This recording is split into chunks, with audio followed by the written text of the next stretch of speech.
Alrighty guys, so I got the whiteboard out. I'm going to kind of explain my system right now for the rain catchment system at the off-grid tiny house. So, okay, so incoming, so we have a pipe coming in, and I have a T here connected, and then we have the bypass, and then it goes down to the IBC tote. Whoops. Hopefully you guys can see that. I'll zoom in a bit. There we go. So, what's been happening is the first flush has been dumping outside the tiny house. Okay. So water was coming in this way. It would fall down here, and there's a little ball at the bottom, and the ball is supposed to float back up when it fills with enough water. Now what's happening is the water's just pissing out and we're not catching anything. So we're going to eliminate this crap, and I'm going to grab a nice paper towel to illustrate this. So this is, I don't like that. We're spinning our wheels. We're not doing anything there. Okay?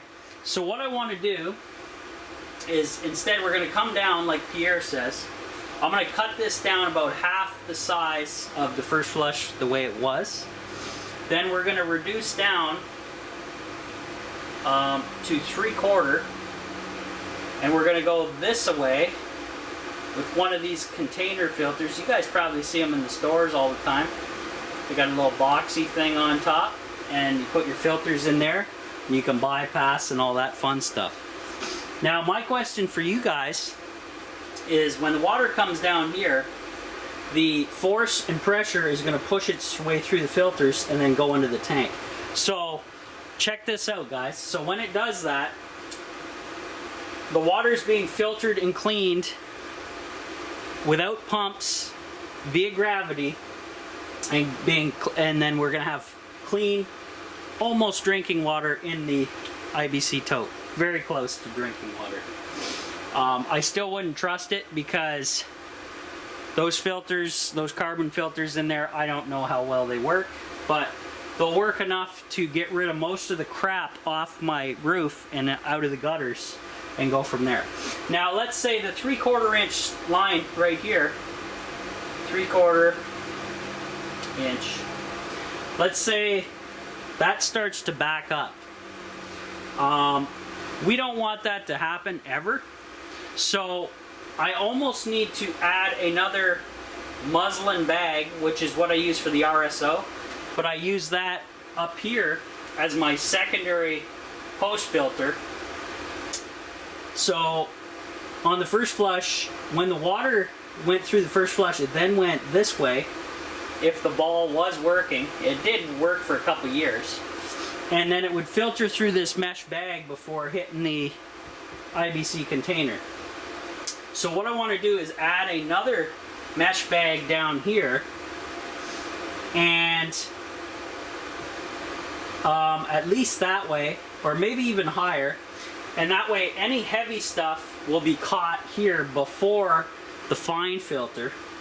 And then I can always alternate and change these. Like, I'm gonna have to buy another muslin bag. There's no ifs, ands, or buts about it, and some parts to get this to work.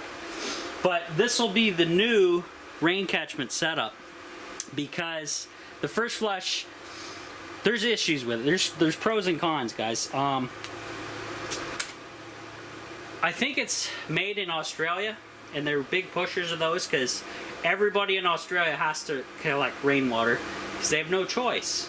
It's a law and it's essential anyways, right? So that's what we're dealing with that, okay? So yeah, just fun stuff. So I think that's a good plan. If you guys have any comments, leave them down below. Any further ideas? This is what I'm thinking.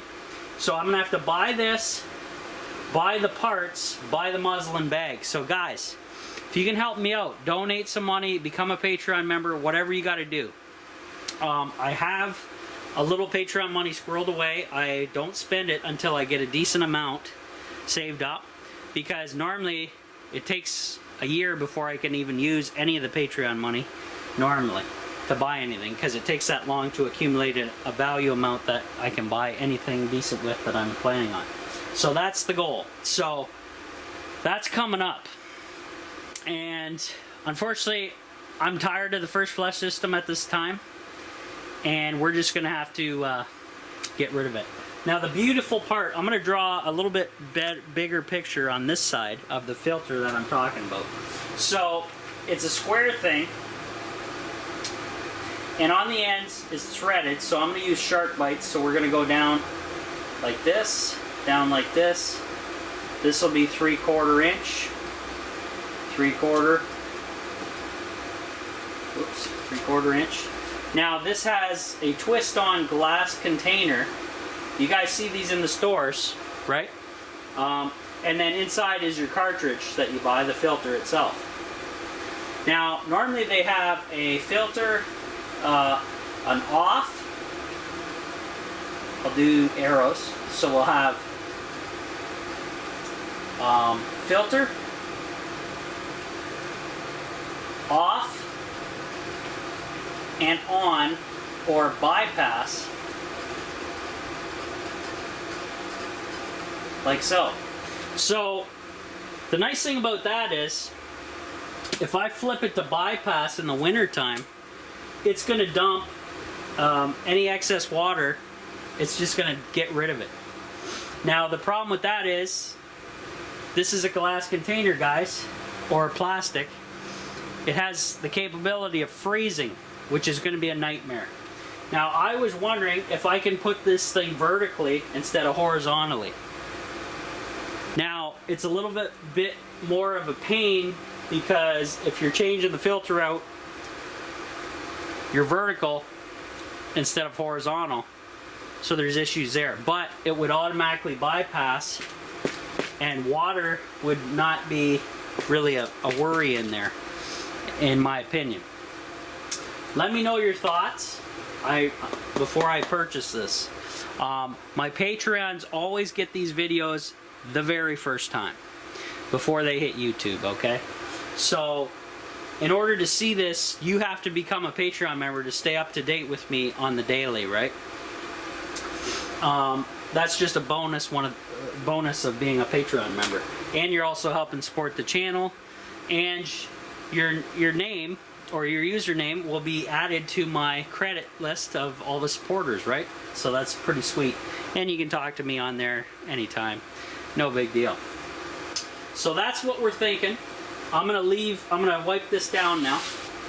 And yeah, so whether I can do it vertically, horizontally, whatever, either way, guys, I need to spend more money to get the proper parts to do this and solve my water problem, hopefully for good. So if you guys can brainstorm with me here, I much appreciate that. I like that whiteboard. That works pretty good. So, okay, we'll put this bad boy away for now. I'm going to show you the how the heater's doing back here at the Off-Grid Tiny House. Now, a lot of people said, Rob, what are you doing buying this gimmicky thing? Guys, it works. I don't care. It looks kind of funky, I know. Looks like an alien thing or something, but it's still pumping. And check out the solar. She's holding its own, boys. This is 13.25, 17.64 amps. And everything's kind of charged up except for the Dyson's got a little bit more to go. It's throwing the heat. It's heating the tiny house right now. I'm also charging. These are the ones that are charged already. I got all these on charge with these lithium packs. And by the way, guys, you guys saw me working on that lithium pack that my parents had in their lawnmower. Well, they got super paranoid about me having it. They thought I was going to get hurt or burn the place down. So just for them, I We recycled it, okay? Just to calm everybody down, because that's the way it is. Now,